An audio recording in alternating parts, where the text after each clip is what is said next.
156 ధ్యానించినాం. 157 నుండి మరికొన్ని నామములు ఈరోజు ధ్యానించబోతున్నాం. ప్రకటన 3:7 చూడండి. రెవల్యూషన్ 3:7. ఫిలదెల్ఫియాలో ఉన్న సంఘపు దూతకు ఇలాగు వ్రాయము, దావీదు తాళపు చెవి కలిగి ఎవడనూ వేయలేక తీయవాడును, ఎవడనూ తీయలేక వేయవాడునైన సత్యస్వరూపి ఒక పరిశుద్ధుడు చెప్పు సంగతులు ఏవనగా, నీ క్రియలను నేను ఎరుగుదును, నీకున్న శక్తి కొంచెమై ఉండినను, నీవు నా వాక్యమును గైకొని నా నామం ఎరగనను లేదు. ఇదిగో తలుపుని ఎదుట తీసి ఉంచున్నాను, దాన్ని ఎవడును వేయనేరడు. చాలా వాగ్దానాలు ఉన్నాయి దీంట్లో, నామములు ఉన్నాయి దీంట్లో. మరి దావీదు తాళపు చెవి కలవాడు అనే నామం ఉంది. ఎవడును వేయలేక తీయవాడనే నామం, ఎవడును తీయలేక వేయవాడని, సత్య స్వరూపి అని, పరిశుద్ధుడని. మరి ఇలా దేవుని యొక్క గొప్పతనాన్ని సూచించి ఈ వాక్య భాగం దీంట్లో చాలా మటుకు మనం ధ్యానించినాం. దావీదు తాళపు చెవి గలవాడు, ఎవడును వేయలేక తీయవాడు. ఈరోజు ఎవడును తీయలేకుండా వేయవాడు. దావీదు తాళపు చెవి గలవాడు అంటే అధికారం గలవాడు అనమాట. దావీదు వంశంలోనే యేసు ప్రభు జన్మించినాడు. తాళపు చెవి కలవాడు అనే దానికంటే నేను వాక్యం ధ్యానిస్తుంటే అతనే తాళపు చెవి, హీఈస్ ద కీ కదా. మరి దేవుడే తాళపు చెవులై ఉన్నాడు. ఏది మనకు లభించాలన్నా దేవుని దగ్గర నుండే కదా. అందుకే God is the key of everything.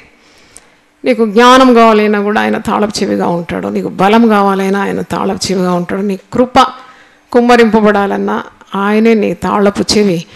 అలాగే నీకు రక్షణ మార్గము తెరవబడాలంటే కూడా దేవుడే తెరవాలి ఆ మార్గాన్ని కదా, దేవుడే తెరవాలి. నిత్య మార్గానికి తాళపు చెవి ప్రభువే. మరి ఆశీర్వాదాలు నీ మీద కుమ్మరింపబడాలంటే ప్రభువే తాళం చేయి. మలాకి 3వ అధ్యాయంలో అంటాడు కదా, నేను ఆకాశ వాకిండ్లను ఏం చేస్తాను, విప్పుతాను అంటాడు. విప్పుతానంటే తాళపు చెవి అన్నమాట. విప్పుతాను, పట్టజాలనంత విస్తారమైన ఆశీర్వాదములను మీ మీద కుమ్మరిస్తానని సెలవిచ్చినాడు. కాబట్టి ఆయన రక్షణకైనా మార్గము, ఆశీర్వాదానికైనా మార్గము, మరి నీకు జ్ఞానానికైనా బలానికైనా కృపనైనా ఆదరణకైనా ప్రతి కార్యానికి కూడా దేవుడే మనకు మార్గమై ఉన్నాడు. అందుకే యోహాను సువార్త 14:6 ఏముంది, నేనే మార్గం, నేనే సత్యము, నేనే జీవము, నా మరి తప్ప మరి ఎవడు కూడా తండ్రి యొద్దకు చేరలేడు. అంటే he is the way for everything, for every blessing, even for reaching eternity. నిత్య జీవానికి నువ్వు వెళ్ళాలంటే కూడా అవే మార్గంగా ఉన్నాడు. అందుకే అంత అధికారం గల దేవుని నీవు కొనియాడాలి, స్తుతించాలి, ప్రార్థన చేయాలి, నమ్మాలి. ఎవడును నేను తీయలేకుండా నేను వేయవాడనంటే అంత శక్తి గల దేవుడు, అంత అధికారం గల దేవుడు. ఇదిగో తలుపుని ఎదుట నేను తీసి ఉన్నాను, దాన్ని ఎవడు కూడా వేయలేడు. వేయలేకుండా తీయవాడు, తీయలేకుండా వేయవాడు. అంటే మూసేస్తాడనమాట. తెరవగలడు ఆయన, మూయగలడు. ఒక ద్వారం నీ కొరకు తెరవగలడు, ఆయన దాన్ని మూసివేయగలడు. ఆయన తెరిస్తే ఎవరు మూయలేరు, ఆయన ఒకవేళ మూసేస్తే ఎవరు కూడా తెరవలేరు. అదే అనమాట దైవశక్తి. దేవుని స్తోత్రం, హల్లెలూయా. మరి పరలోక రాజ్యము గురించి ఉపమానము చెప్పినప్పుడు యేసు ప్రభు 10 మంది కన్యకల గురించి వివరిస్తాడు కదా. 5 బుద్ధి గలవారు, 5 మరి 5 బుద్ధి లేనివారు. బుద్ధి గలవారు తమ దివిటీలో నూనె సిద్ధపాటు చేస్తూ వెళ్ళినారు పెళ్లి కుమారుని కలుసుకోవడానికి. బుద్ధి లేనివారు దివిటీల్లో నూనె లేకుండే. పెళ్లి కుమారుడు వచ్చినప్పుడు వారు నూనె వెతుకుతూ ఉన్నారు. అప్పుడు కొనడానికి బయలు వెళ్తున్నారు. అప్పట్లో పెళ్లి కుమారుడు తలుపు వేసేస్తాడు. తలుపు వేసేసిన తర్వాత వీళ్ళు వచ్చి తలుపు దబాయించి కొట్టినా కానీ తెరిచినాడా, తెరవలేదు. తలుపు మూయబడింది అన్నమాట. ఇంకా తలుపు ఎవ్వరూ తీయలేరు. దాని అర్థం ఏంటంటే నీకు వెలుగుండగానే నీవు నీ హృదయాన్ని చక్కబెట్టుకోవాలి. వాక్యం ఉండగానే నీ ప్రవర్తన నీవేం చేయాలి, సరి చేసుకోవాలి. కాపరులు మీకు అందుబాటులో ఉన్నప్పుడే నడవలసిన మార్గంలో నడవాలి. మరొక దినం వస్తుంది, వాక్యంకు కరువు వచ్చేస్తుంది, నీ కుడి ఎడమలు తెలియకుండా. అప్పుడు నీవు రక్షణ మార్గం వెతికినా నీకు అందుబాటులో ఉండదు అని అర్థం. అందుకే నీవు ఎక్కడైనా మీరు పరిశుద్ధ గ్రంథంలో చూడండి, రేపు నీకు రక్షణ దినం అని ఎక్కడనుందా, ఏమనుంది, నేడే నీకు రక్షణ దినం, నేడే నీవు నాతో కూడా పరదైస్లో ఉంటా, నేడు నేను నీ ఇంటికి వచ్చి భోజనం చేస్తాను, నీ ఇంటికి రక్షణ నేడే వచ్చి ఉన్నది. ఇక్కడ నేడు నేడు అని అది దేవుని పదం అన్నమాట. Today is the best day to change. కనుక వాక్యంలో మనం చూస్తున్నాం. ఒకసారి దేవుడు ద్వారము మూసిన తర్వాత దాంట్లో నీవు ప్రవేశింపలేవు. ఇంకా తీర్పే నీ కొరకు ఎదురు చూస్తుందన్నమాట. Once the way of salvation is closed for you, judgment is awaiting you. No one can open that. అంటే దేవుడు మూసివేసిన ద్వారాన్ని ఎవడు తీయలేడు. మరి నీవు తీర్పుకు, నిత్యనాశనానికి గురైపోతావు. కాబట్టి సమయం ఉండగానే దేవుడు నీతో మాట్లాడుతున్నప్పుడే నీవు మరి రక్షణలోకి రావాలి. అంటే దేవుని వెతకాలి, దేవుని కనుగోవాలి, దేవుని మార్గంలో ఉండాలి. అదే దేవుని చిత్తమై ఉంది. కనుక ఆ భయం ఎప్పుడూ ఉండాలి. We cannot take anything for granted కదా. దేవుని కానీ, దైవ కార్యాలు కానీ, దేవుని మాటలు కానీ అంత చులకనగా మనం తీసుకోలేం. దేవుడు చెప్పినట్టే చేస్తాడు కాబట్టి నీకు ఆ భయం ఉండాలి. మరి ఇక్కడ యెషయా 43:13 ఉంది, నేను కార్యము చేయగా దాన్ని ఎవడు త్రిపివేయగలడు. అంటే దేవుడు నిశ్చయించిన దాన్ని ఎవరు కూడా మార్చలేరు అని అర్థం. దేవుని తలంపులను ఎవరు కూడా మార్చలేరు. దేవుని గురించి నువ్వు చెప్తూ ఉండాలి, దేవుని సువార్తను ప్రకటించాలి. అది దాన్ని అంటారు ఆత్మల భారం. ఎందుకంటే తలుపు మూయబడిన తర్వాత దేవుడు అది తీయడు కదా. మరి అంతలోగా రక్షణ కొరకున్న సిద్ధపాటు నీ వీలున్నంత మందికి, వీలైనంతసేపు నీ సాయశక్తులు ప్రయాసపడాలి. అనేకులను నిత్య జీవానికి నడిపించడానికి నీకున్న ప్రయత్నాన్ని దేవుడు అనుగ్రహిస్తాడు, ఆశీర్వదిస్తాడు అని నీవు నమ్మాలి. దేవునికి స్తోత్రం, హల్లెలూయా. అందుకే ఇక్కడ ప్రకటన 3:7 మీరు చూస్తే ఫిలదెల్ఫియా ఉన్న 7 సంఘాల పేర్లు ఇక్కడ ఉన్నాయి. పత్మస్ ద్వీపంలో యేసు రొమ్మును ఆనుకున్న శిష్యుడు యోహాను, యేసు ప్రేమించిన శిష్యుడు పత్మస్ ద్వీపంలో పరవాసిగా ఉన్నాడు, ఒంటరిగా ఉన్నాడు, ఏకాంతతలో ఉన్నాడు. అప్పుడు మరి ఆత్మవశుడై చూసిన దర్శనం అన్నమాట ఇవన్నీ. అంత గొప్ప జ్ఞానము ఆ ప్రియ శిష్యునికి దేవుడిస్తాడు. యుగాంతం గురించి, మరి ప్రభు రెండవ రాకడ గురించి, పరలోక మర్మముల గురించి ఇవన్నీ కూడా ప్రకటన గ్రంథంలో మనం చూస్తున్నాం. మరి ప్రకటన గ్రంథంలో ఇలాగూ దేవుని కార్యాలు ఆయన దావీదు తాళపు చెవి కలవాడని, ఎవడు వేయలేక తీయవాడని, ఎవడు తీయలేక వేయవాడని. అతడు ఎవరంటే సత్యస్వరూపి, ఆయనలో అబద్ధము లేదు, ఆయన మాట తప్పడు, ఆయన సత్యమే పలుకుతాడు, ఆయనలో ఏ చెడుతనం లేదు, ఆయన పరిశుద్ధుడు. మరి అందుకే నీవు దేవునికి భయపడాలి. కొన్నిసార్లు దైవ కార్యం చేయడానికి కానీ, మరి దేవుని కార్యాలకు నువ్వు ముందడుగు వేయేటప్పుడు నాకు శక్తి చాలదు అని అనుకోకూడదు. శక్తి చాలదని అనుకోకూడదు. ఎందుకంటే నేను బలం లేదని అనుకోకూడదు, నాకు జ్ఞానం లేదని అనుకోకూడదు. ఎందుకంటే దేవుడు నిన్ను తప్పకుండా శక్తితో నింపుతాడు, జ్ఞానంతో నింపుతాడు, బలంతో నింపుతాడు. నీకున్న శక్తి కొంచెమైనా కానీ నువ్వు నా వాక్యాన్ని గైకున్నావు, నా నామము నీవు ఎరగననలేదు. కనుక నేను తలుపు నీ ఎదుట తీస్తాను, తీసి ఉంచినాను, దాన్ని ఎవడును వేయనేరుడు, ఎవడు వేయలేరు. అంటే అంత గొప్ప ఏర్పాటు నీ కొరకు చేస్తాడు నువ్వు ఆయన కార్యాలు చేస్తూ ఉన్నప్పుడు. దేవుని స్తోత్రం పడినారు. కాబట్టి నీకున్న శక్తి కొద్దిగైనా, నీకున్న భక్తి కొద్దిగైనా, నీకున్న జ్ఞానం కొద్దిగైనా, నీకున్న సామర్థ్యం కొద్దిగైనా అది నువ్వు దేవుని చేతిలో పెట్టాలి. అందుకే అంటున్నాడు ఈ సంఘంతో, నీకున్న శక్తి కొద్దిగానే ఉంది, కానీ నువ్వు నా వాక్యము ఎరగననలేదు, నా నామాన్ని నీవు ఎరగననలేదు. అందుకే నీకున్న దానితో నువ్వు ప్రయత్నించినావు, ప్రయాసపడినావు. కాబట్టి తలుపుని ఎదుట నేను తీసి ఉంచిన్నాను, దాన్ని ఎవ్వడు కూడా వేయనేరుడు. దేవుని స్తోత్రం, హల్లెలూయా. తలుపు ఒకవేళ దేవుడు మూస్తే దాన్ని ఎవడు తీయలేడని మనం ధ్యానిస్తూ ఉన్నాం. కనుక మన ముందు ఎప్పుడు తలుపు తెరిసే ఉండాలి కదా. మన ఆశ ఏంటి? మన ముందు ఎప్పుడు తలుపు తెరిచి ఉండాలి. ఆశీర్వాదాలకున్న తలుపు తెరిచి ఉండాలి, దీవెనకున్న తలుపు తెరిచి ఉండాలి, రక్షణకున్న తలుపు తెరిచి ఉండాలి, నిత్య జీవానికున్న తలుపు తెరిచి ఉండాలి. అది మూయబడకూడదు. అది మూస్తే మళ్ళీ తెరవడానికి ఎవరికి సాధ్యమూ లేదు. అందుకే నీవు దేవుని మాటలు విన్నప్పుడే, వింటుండగానే నీ ప్రవర్తన మారిపోవాలి, విధేయత చూపాలి.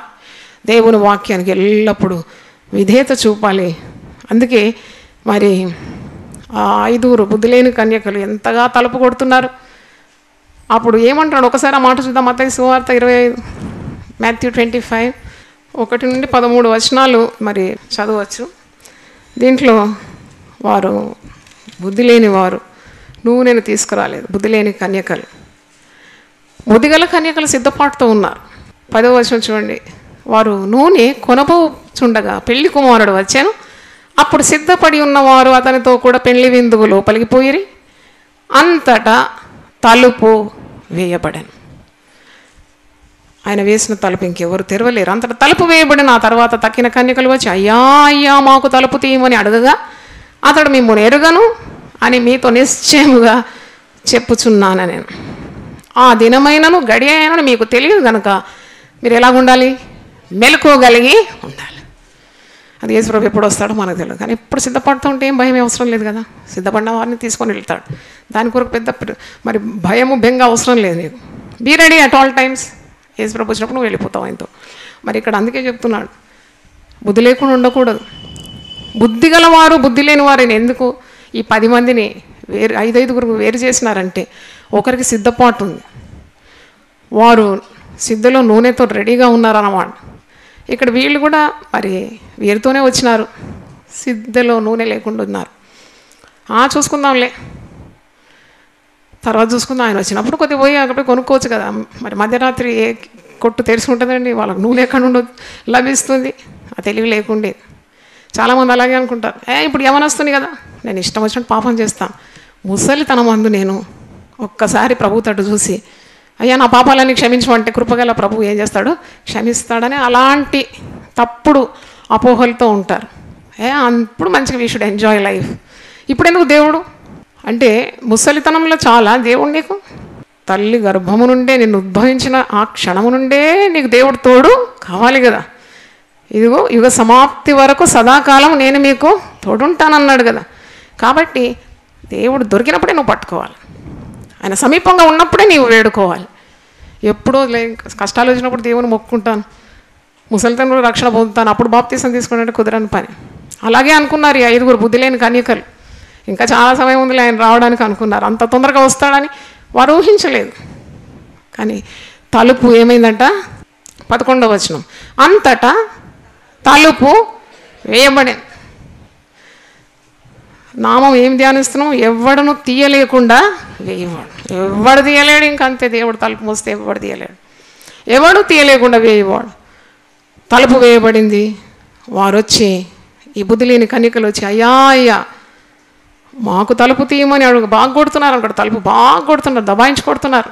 అంత గట్టిగా కొడితే తెరుస్తాడా? తెరవడు ఆయన. తలుపు వేయబడింది. అప్పుడు ఏమంటున్నాడంటే తలుపు తీసేదే లేదు, మిమ్మల్ని ఎరుగనని మీతో నిశ్చయంగా నేను I do not know who you are, మీరెవరో నాకు తెలియదు.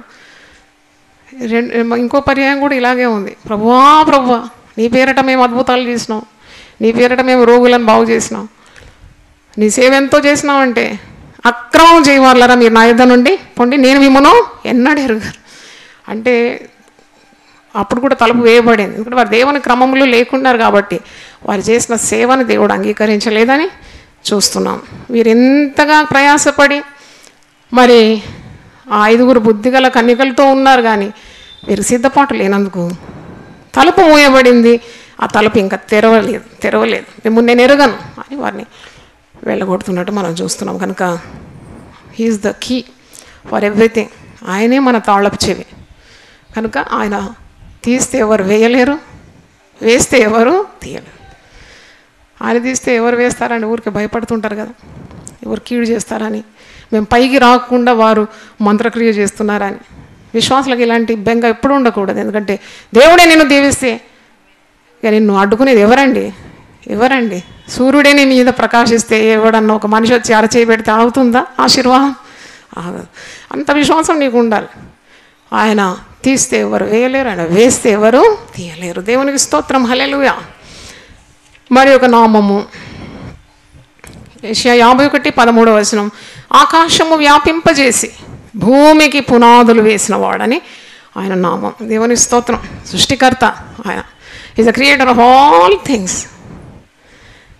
121 కీర్తనలో దావీదు భక్తుడు అంటాడు, కొండల తట్టు నా కనులు ఎత్తుచున్నాను, నాకు సహాయము ఎక్కడ నుండి వచ్చును?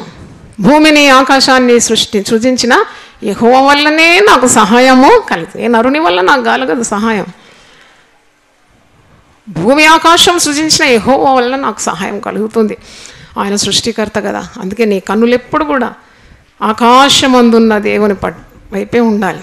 ఆ ఆకాశాన్ని వ్యాపింపజేసినాడట, భూమికి పునాదులు వేసినాడని. 51:12 యెషయా 51:13 చూడండి. నేనే మిమ్మును ఓదార్చువాడను.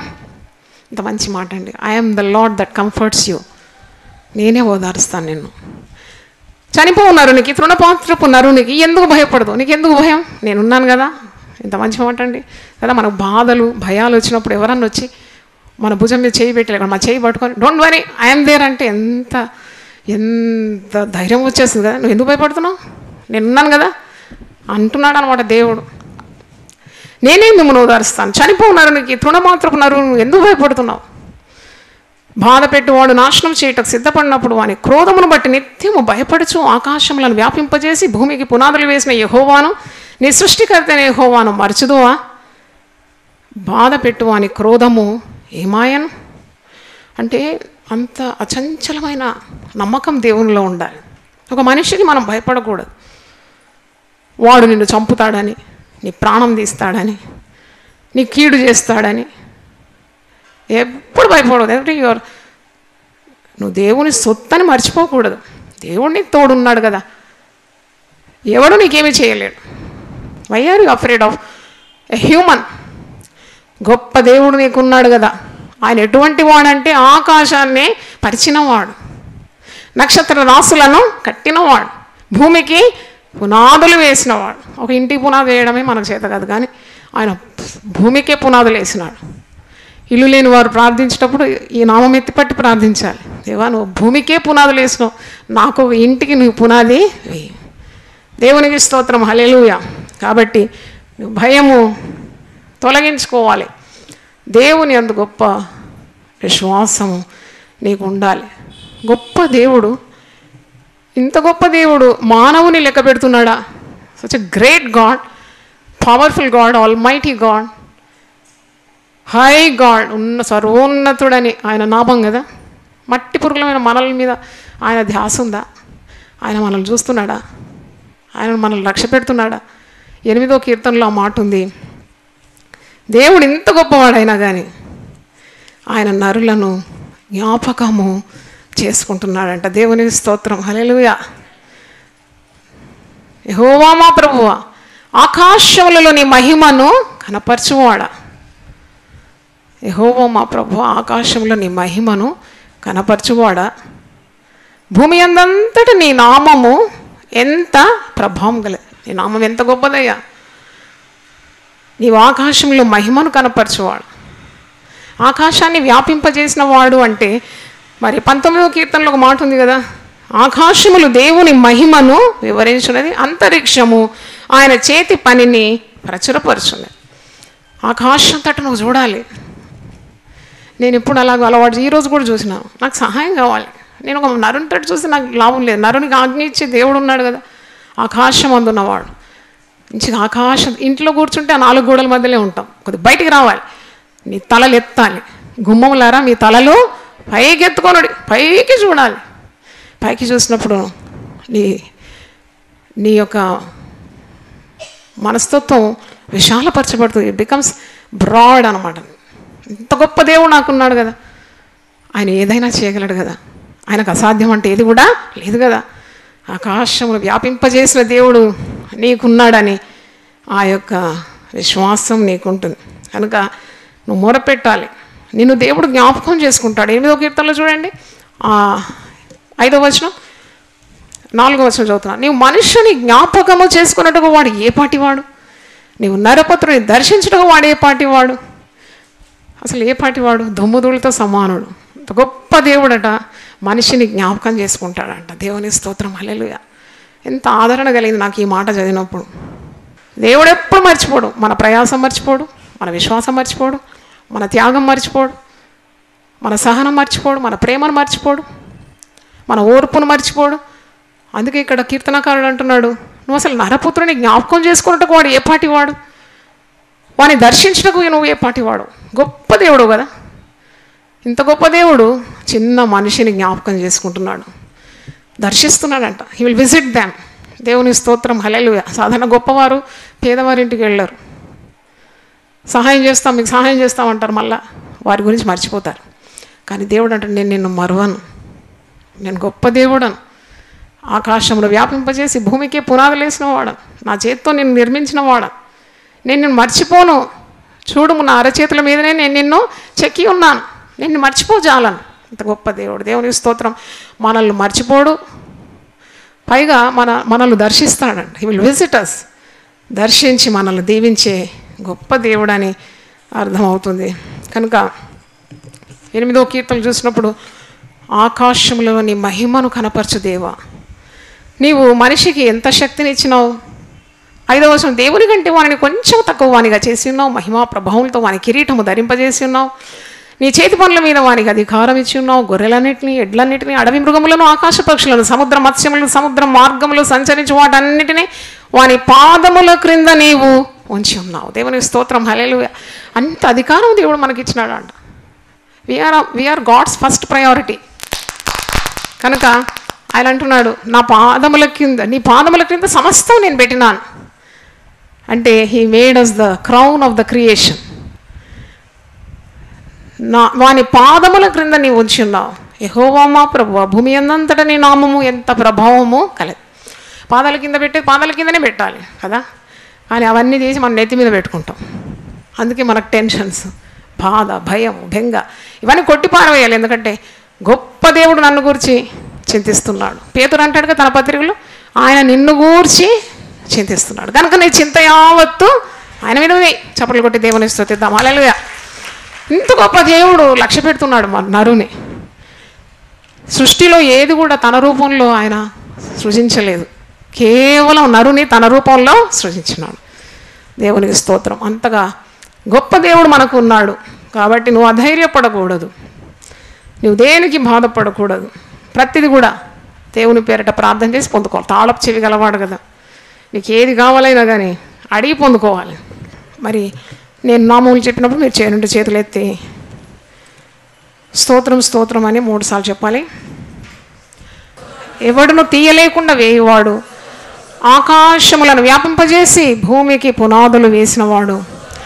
హల్లెలూయా. 3 సార్లు గట్టిగా హల్లెలూయా చెప్దామా? హల్లెలూయా, హల్లెలూయా, హల్లెలూయా. ప్రార్థన చేసుకుందాం. ప్రభువా, నీ పరిశుద్ధ నామమునకు స్తోత్రం. గొప్ప దేవా, నీ నామముల ద్వారా మాకు ఎంతో ఆదరణ ఇచ్చినావు, శక్తితో నింపినావు, బలమునిచ్చినందుకు వందనాలు చెల్లిస్తున్నాను, ఎంతో జ్ఞానమునిచ్చినందుకు వందనాలు చెల్లిస్తున్నాను. అవును ప్రభువా, ఎవడు తీయలేకుండా వేసే దేవుడవని నిన్ను స్తుతిస్తున్నాము. గొప్ప దేవా, నువ్వు యజమానుడవని నిన్ను స్తుతిస్తున్నాం. సముద్రపు పొంగును అణిచే దేవుడవని నేను స్తుతిస్తున్నాం. సముద్రపు ఘోషను రేపే దేవుడవని నిన్ను స్తుతిస్తున్నాము. సర్వాధికారివని నిన్ను ఘనపరుస్తున్నాము. గొప్ప దేవా, దేవుని నామములు విన్న ప్రతి బిడ్డ మీద నీ ఆత్మను కుమ్మరించమని ప్రార్థిస్తున్నాం. వారి సమస్యలన్నిటికీ పరిష్కారము మీరు దయచేయండి. సన్నిధిలో పర్వతములే మైనం వలె కరిగిపోతుందన్నావు. నీ మాటలు విన్న తోడనే ప్రభువా సమస్యలన్నీ అడుగంటిపోవాలని మేము కోరుతూ ఉన్నాం. గొప్ప దేవ, టీవీ ద్వారా దేవుని వాక్యం విన్న బిడ్డలు కూడా వారి కుటుంబాలను మీరు ఆశీర్వదించమని, రాష్ట్రాలు కావాల్సిన శక్తి బలం ఇచ్చి ఈ కార్యాన్ని నెరవేర్చమని యేసు పరిశుద్ధ నామములో అడిగి వేడుకుంటున్నాను తండ్రి. ఆమేన్. దేవుడు మనల్ని సమృద్ధిగా దీవించును గాక.